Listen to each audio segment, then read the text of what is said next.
All right, let's dive into this one. We're talking The Witch, a film that's, well, way more than just your typical horror movie. Yeah, it's really something else. We've got some seriously in-depth analysis of this modern classic here. Should be interesting. Definitely. The Witch isn't about those, like, cheap scares. Mm-hmm. It's more of a chilling examination of how, things like religious extremism, isolation, and just fear of the unknown can really tear a family apart. Okay, so like setting the scene. 1630s New England, hardcore Puritan times. This family gets kicked out of their community for having beliefs that are, let's say, a little too out there for everyone else. Right. And where do they end up?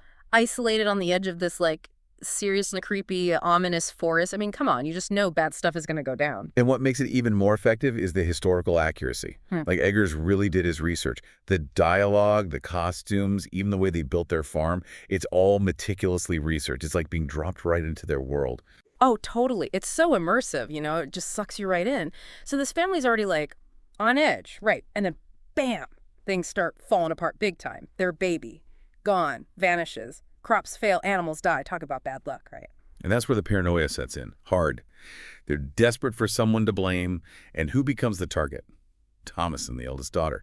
It's classic fear and suspicion, especially in a community so entrenched in rigid religious beliefs. And spoiler alert, there actually are witches in the woods, but it's not your typical good versus evil thing. No, it's so much deeper than that. The family's intense Puritanism just amplifies their guilt and fear. They're constantly on edge about sinning. And then there's nature itself, the forest specifically, which becomes this menacing force, almost a reflection of their own inner turmoil. Yeah, that forest is creepy as heck. Not exactly a place you'd want to go for a nature walk. It's this oppressive presence almost mirroring their own struggles.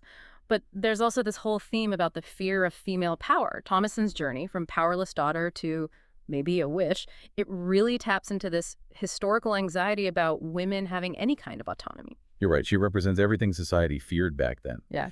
It's not a coincidence that as Thomason becomes, let's say, more powerful, the family just spirals further into chaos. And speaking of chaos, let's talk about how Eggers builds this constant sense of unease in the film, that use of light and shadow, masterful. Candles, firelight. It's so realistic, but it also creates these long, eerie shadows that just, get under your skin. And then you've got this muted color palette. Everything's desaturated, emphasizing the harshness and bleakness of their lives. Visually stunning, but really adds to the overall feeling of dread. Okay, and the music, oh man, the music. So unsettling, but in a good way. Those shrieking strings, the choral chants, I'm getting chills just remembering it. Eggers also uses a lot of strategic close-ups, like especially to show the family's, escalating hysteria. And then he cuts into these wide shots of the vast forest, making them seem so small and vulnerable. You really feel like they're at the mercy of nature, and maybe something supernatural, too.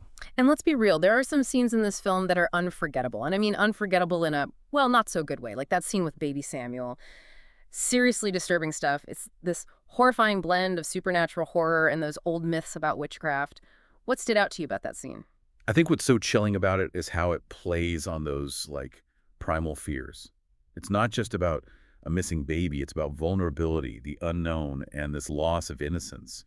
And it just fuels that suspicion that something truly evil is at work. Yeah. And speaking of suspicion, let's talk about Black Phillip for a minute. That goat. Seriously, he gives off major I know your secrets vibes. What do you make of him? Black Phillip. Oh, he's fascinating because he slowly becomes the embodiment of Satan himself. He starts as this regular farm animal, but then morphs into this, seductive devil figure. Yeah. Terrifying, but alluring. Really effective. Yeah, definitely a scene I won't forget anytime soon. We can't forget those hairs, though, right? They pop up, and it's clear they're more than just cute little bunnies hopping around. Yeah, exactly. Hares in folklore are often connected to witchcraft and mischief. They're like these little visual reminders of the supernatural forces at play, always showing up at tense moments, like little harbingers of, chaos. Speaking of chaos, let's talk about Thomason's decision at the end. It's both freeing and terrifying, Her choice to sign the Devil's Book and join the witches is so open to interpretation. On the one hand, she escapes this repressive family, embraces power they denied her. But on the other, she's embracing something dark, something unknown. Is it really freedom? Or just trading one kind of control for another? What do you think? that's the brilliance of the ending. It's ambiguous, leaves you questioning everything. It forces you to think about choice, power, and the price of freedom. Not a feel-good ending, but one that sticks with you. One thing that really gets me is how Eggers blends historical accuracy with supernatural horror so seamlessly. He did his research, that's for sure. Absolutely. The film pulls so much from actual Puritan writings, folklore, and even accounts of witch trials. It makes the supernatural feel so real, Mm. like it could have actually happened, which of course makes it all the more terrifying. Yeah, it's not just some made-up mythology, right? It's rooted in those real fears and beliefs of that time. It makes you wonder how much of what we see is actually supernatural and how much is the family's paranoia and isolation taking over. It's that ambiguity that's key. The film makes us question our own assumptions about what's real and what's imagined. It's a powerful exploration of, belief itself. In this film, man, it sparked some serious conversations. We're talking religion, feminism, the nature of horror, the whole shebang. It's had a real impact. Oh, for sure. The Witch is often credited with reviving the whole folk horror genre. It was like Eggers reminded everyone that horror could be subtle, atmospheric, and genuinely unsettling without needing those jump scares or gore. It tacked into something primal, something buried deep down. Totally. Those old folk tales and myths still hold this strange power over us. Right. They speak to those fears of the unknown, the power of nature, and the darkness within ourselves. And The Witch brought those fears to life in a way that felt both terrifying and weirdly familiar. And it kind of like reminded filmmakers and audiences too that horror can be smart, thought-provoking, and still genuinely scary. It set the stage for other films that explored similar themes. Oh, absolutely. Like, think about Midsommar, The Lighthouse, even Hereditary. They all owe something to The Witch for showing that audiences crave more than just cheap thrills. They want something that makes them think, that stays with them. And The Witch, it does that. It's a masterpiece of modern horror, terrifying and deeply thought-provoking. It challenges us to face our own fears and beliefs, ask these profound questions about human nature and the choices we make. It just, wow. Yeah. And as much as I want to, just keep dissecting every single frame of this film, I think we need to wrap up this part of our deep dive. But before we do that, One thing that keeps coming back to me as we talk about The Witch is how the film handles the whole, supernatural aspect. yeah. Like, is it really happening? Or is it all just in their heads, like the family's fears and guilt manifesting in this terrifying way? Yeah, it's definitely been bugging me too. Akers doesn't give us any easy answers. He just leaves it up to us. Are there really witches or is it all just in their heads? What do you think?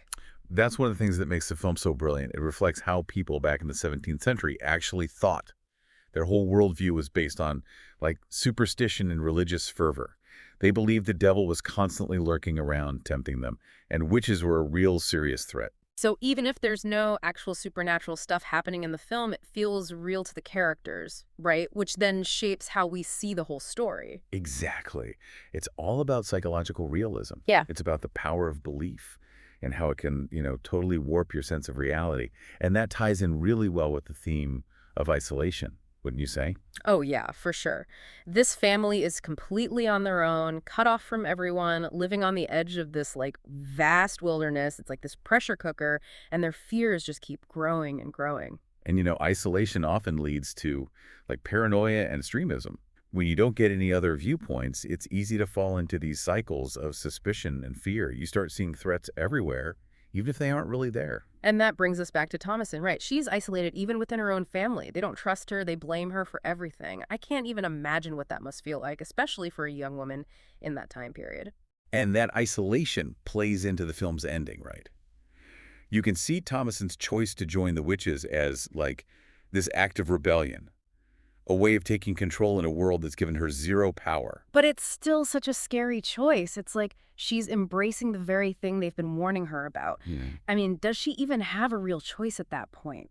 Or is she just giving in to all that pressure, the fear, everything that's built up around her? That's the big question, isn't it? Is she finding true freedom or just a different kind of control? Is it a victory or is it a tragedy?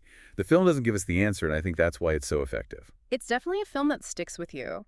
Something else that struck me was how Eggers portrays the devil. He's not like some big over-the-top figure with horns and all that. He's so much more subtle, almost seductive. That's what makes him dangerous. The film is saying that real evil, it's sneaky, it can be tempting, whispering promises of freedom and power, preying on our weaknesses. Like Black Phillip, right? Seems harmless at first, just your average goat. But slowly he becomes this symbol of temptation, of forbidden knowledge. You mentioned before that he represents rebellion. Why do you think Thomason is drawn to him? I think there's something to that. Thomason is drawn to Black Phillip because he represents everything she doesn't have.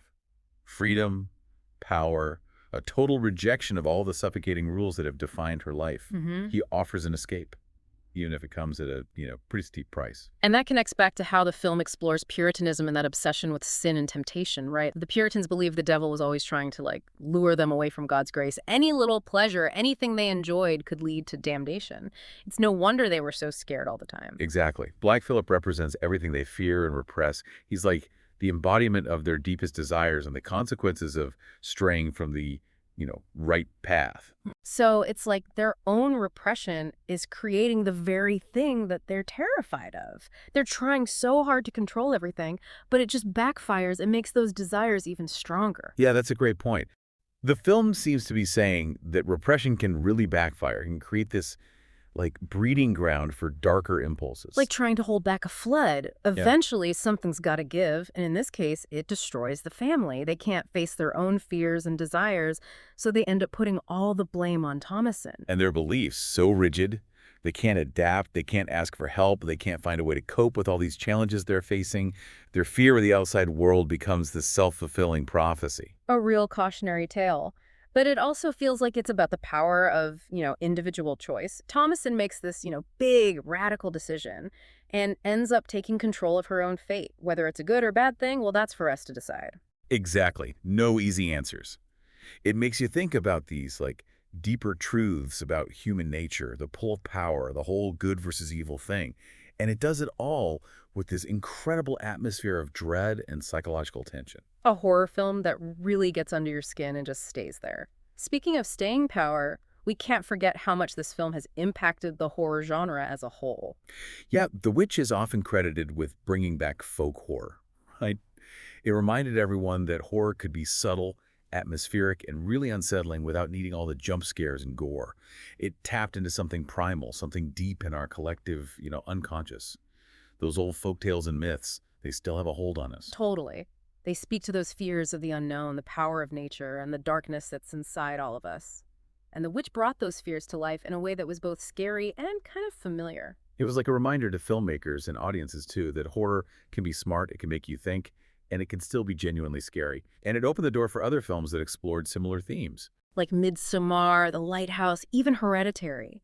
They all owe a little something to The Witch for proving that people want more than just cheap thrills. They want horror that makes them think, that stays with them long after the movie's over. And The Witch does exactly that. A true masterpiece of modern horror. Mm-hmm. Terrifying, but also thought-provoking. It pushes us to face our own fears, our own beliefs, and asks these profound questions about human nature and the choices we make. Well said.